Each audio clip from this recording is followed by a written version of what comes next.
Welcome guys, स्वागत है आपका स्टॉक अनबॉक्सिंग में। तो एक और रिजल्ट के बारे में डिस्कस कर लेते हैं। जी हाँ, हम बात करें सीडीएसएल के बारे में, क्या किस तरीके से इस कंपनी ने अपने क्वार्टर 3 को रिप्रेजेंट किया उसको हम डिस्कस करेंगे। साथ के साथ फ्राइडे को किस तरीके से इसने चार्ट में परफॉर्मेंस दिखाया और मंडे को क्या किस तरीके से का ये परफॉर्मेंस दिखा सकता है, गैप अप गैप डाउन, उसको भी हम डिस्कस करेंगे। ओके, तो वीडियो स्टार्ट करते हैं और फटाफट से देखते हैं क्या किस तरीके से इसने फ्राइडे को अपने अपने चार्ट को बिहेव किया, यानी अपने किस तरीके से स्टॉक ने बिहेव किया। तो अगर मैं बात करूंगा फ्राइडे के बारे में, तो लगभग 1% के आसपास ये टूटा हुआ नजर आया। गैप अप खुला, गैप अप के बाद इसने उस लेवल पर पहुंचा कि जहां पर ये उससे पहले थर्सडे को चल साइडवेज था। ओके, जिस टेरिटरी में था, उसके बाद इसने डिप लगाया और 1500 को भी इसने नीचे डिप लगा करके फिर 15,000 के ऊपर क्लोजिंग दी है और एग्जैक्ट क्लोजिंग भी 15,000 कह रहा हूँ मैं बार बार, 1500 के ऊपर क्लोजिंग देखने को मिली है। ठीक है, तो मंडे को किस तरीके से ये दिखा सकता है, तो सबसे पहले तो उसकी क्वार्टर 3 अर्निंग समझ लेते हैं। तो आपके सामने पीडीएफ दिख रहा होगा। सबसे पहले तो देखेंगे इसने इस क्वार्टर में रेवेन्यू कितना जनरेट किया है। ठीक है, तो रेवेन्यू फ्रॉम ऑपरेशंस की अगर मैं बात करें तो इसने 278 करोड़ का 278 करोड़ ही कह सकते हैं। ठीक है, क्योंकि नंबर बिलियंस में है। ओके, तो 278 करोड़ के आसपास इसने रेवेन्यू जनरेट किया है इस क्वार्टर में। ओके, जो कि क्वार्टर ऑफ क्वार्टर काफ़ी वीक दिख रहा है, 322 करोड़ के आसपास लास्ट क्वार्टर में था। ओके, अगर हम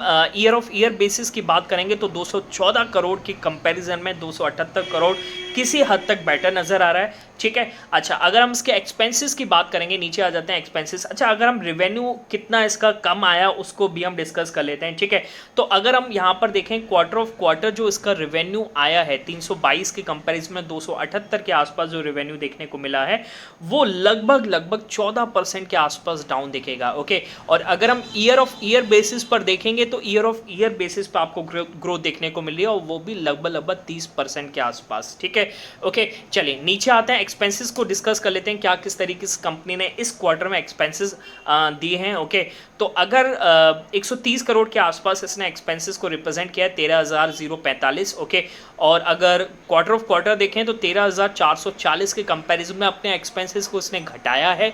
ओके, और अगर हम यहाँ पर देखें ईयर ऑफ ईयर बेसिस पर तो काफ़ी बढ़त देखने को मिल रही है। भाई, इतना एक्सपेंसेस कहाँ खर्च किया है। ठीक है, तो इतना एक्सपेंसेस इसने खर्च किया है, अगर आप देखें तो इतना एक्सपेंसेस ने यहाँ पर के कंप्यूटर टेक्नोलॉजी रिलेटेड एक्सपेंसेस में काफ़ी खर्च किया। ओके, एम्प्लॉय बेनिफिट में काफ़ी ज़्यादा एक्सपेंसेस, 1000 करोड़ तो यहीं खर्च हो गया है। ठीक है, बात समझ में, और अदर एक्सपेंसेस में भी 1000 करोड़ के आसपास का ग्रोथ देखने को मिल रहा है। ओके, चलिए प्रॉफिट देख लेते हैं, इस कंपनी ने प्रॉफिट इस क्वार्टर में कितना जनरेट किया। तो प्रॉफिट की बात करेंगे तो 12,980 के आसपास इसने प्रॉफिट को जनरेट किया है, जो अपने क्वार्टर ऑफ क्वार्टर अर्निंग से काफ़ी नीचे दिखेगा। ओके, अगर हम परसेंटेज की बात करूँगा तो लगभग 20% का आपको डिप देखने को मिलेगा प्रॉफिट में और क्वार्टर ऑफ क्वार्टर। ओके, और अगर ईयर ऑफ ईयर बेसिस पर देखेंगे तो लगभग 21% के आसपास बढ़ता हुआ नजर आएगा। ओके, पर क्या इस डिप को आप कुछ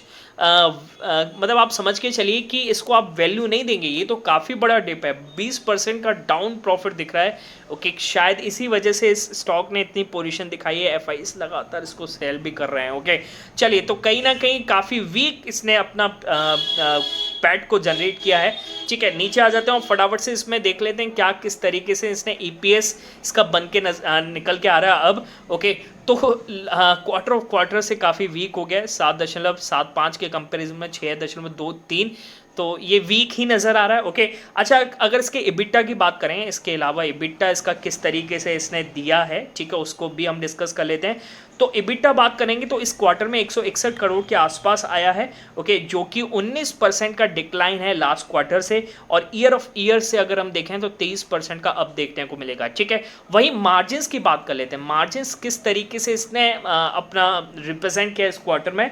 ओके, तो मार्जिन जो इसके आए हैं वो 57.9% के आसपास आए हैं, जो लास्ट क्वार्टर में जो थे वो 62% के आसपास थे। ओके, जो कि इसमें भी डिक्लाइन देखने को मिल रहा है आपको। ओके, और ईयर ऑफ ईयर बेसिस पर देखें तो लास्ट ईयर 61% के आसपास यहाँ पर देखने को मिला था, उससे भी डिक्लाइन देखने को मिला है। ओके, तो कहीं ना कहीं वीक इसने अपने क्वार्टर को रिप्रेजेंट किया है। ओके, अब मुझे तो लगता है कि मंडे को एक बार गैप डाउन ज़रूर देखने को मिलेगा, पर उसके बाद लोअर लेवल पर बाइंग आती है नहीं आती, वो आप कमेंट सेक्शन में ज़रूर बताइएगा। मिलेंगे नेक्स्ट वीडियो में, तब तक के लिए बाय बाय, टेक केयर।